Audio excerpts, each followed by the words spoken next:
to kick off.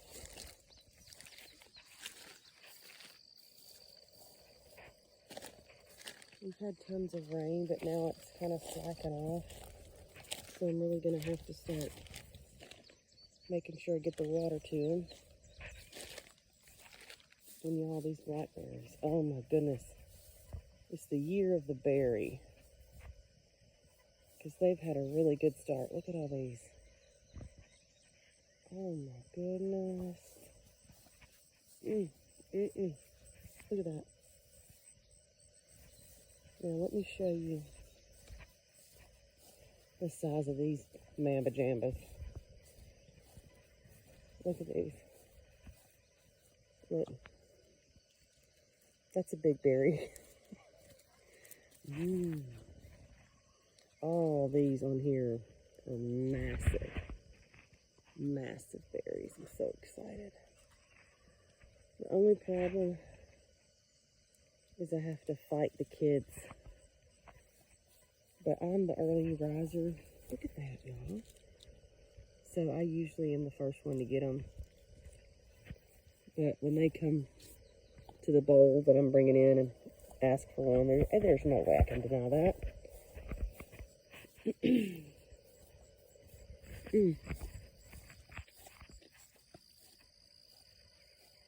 The tomatoes are doing really, really well. I mean, they are loaded down. There's 50 Romas. This is what I use to make all my sauces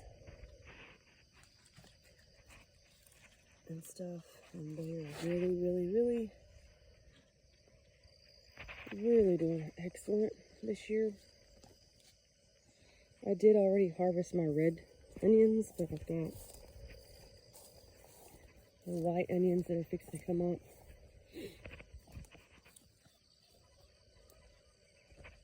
Here, they're about ready.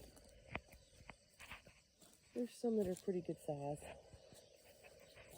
I mean, they didn't get super big, but it's okay. I don't strive for perfection. The green beans, we are picking like crazy. Lots of green beans. Lots of work.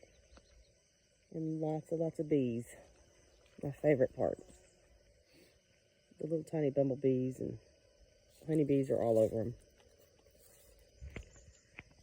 This is the okra variety that we're trying this year. We've got blossoms, but the okra is starting to grow. See, there's one.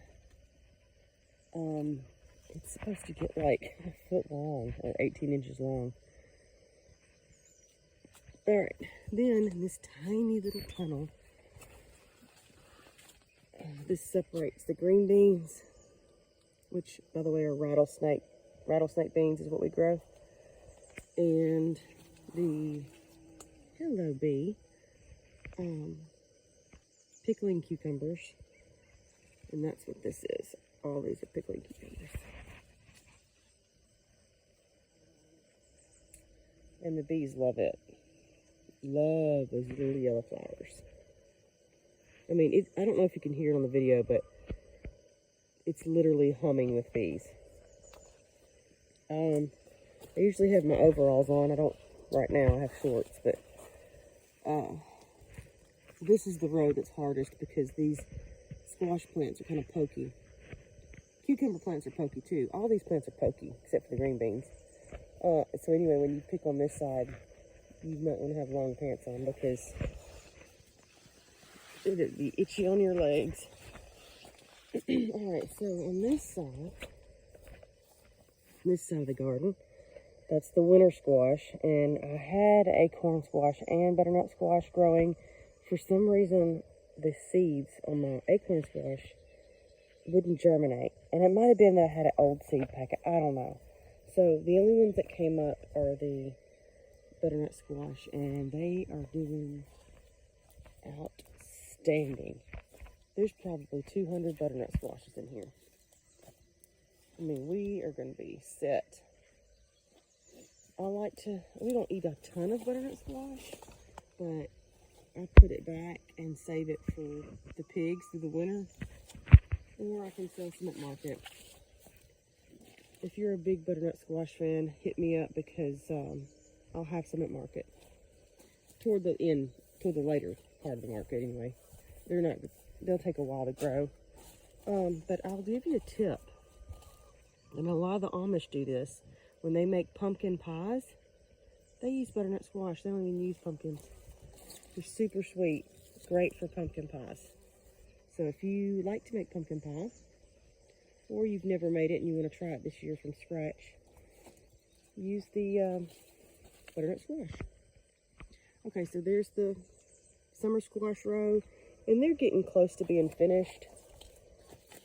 Let me look in here. They've done really well though this year.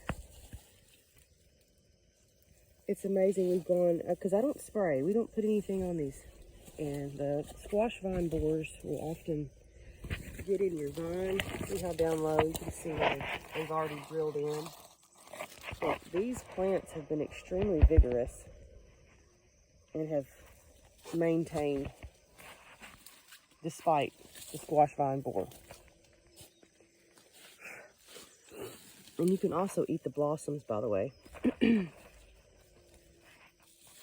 if you've ever tried. And the bees, the bees are always like piled up in the flowers like this. That's so good. So every blossom, we've got bees piled up in here. All right, so let me show you our cantaloupe. And see that big grass weed in there? I can't pull it out because it is like married in with the roots of the plant, and if I pull it, it's gonna hurt the plant. But y'all, there are so many cucumbers. Lord have mercy. Cantaloupes in here that everywhere you step, you have to watch.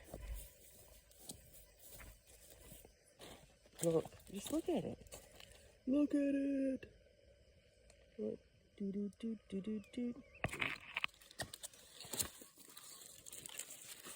Look how many.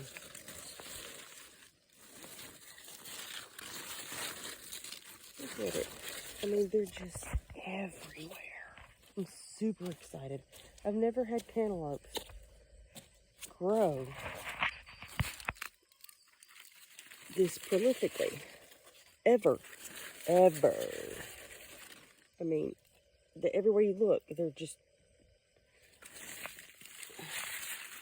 everywhere. So I'm stoked about that. Super stoked about that. I love cantaloupe. And a lot of you guys do too, because at the market everybody's been begging. And that's a good size cantaloupe. For melons, so I grew melons and they are showing out.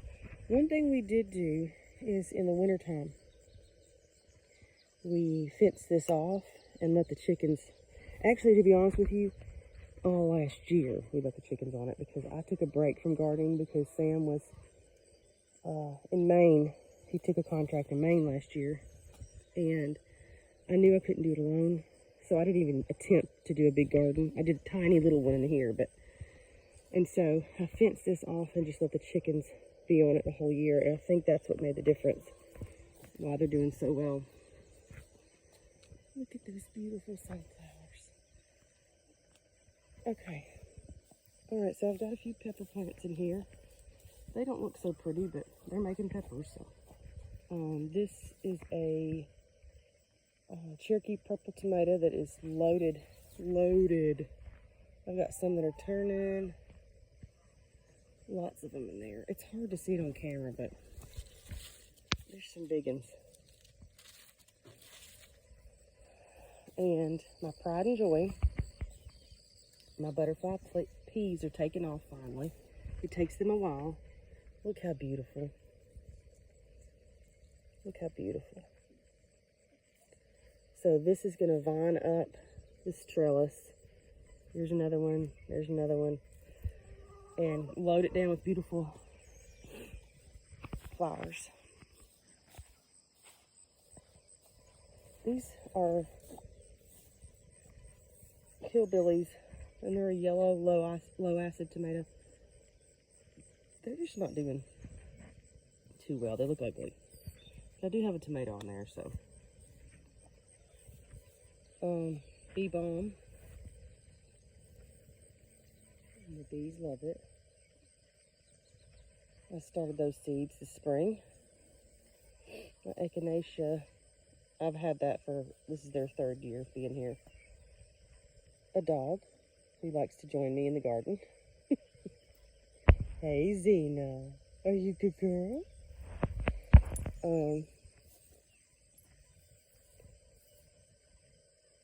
These are my cider tomatoes that it looks like I've had a tomato hornworm on.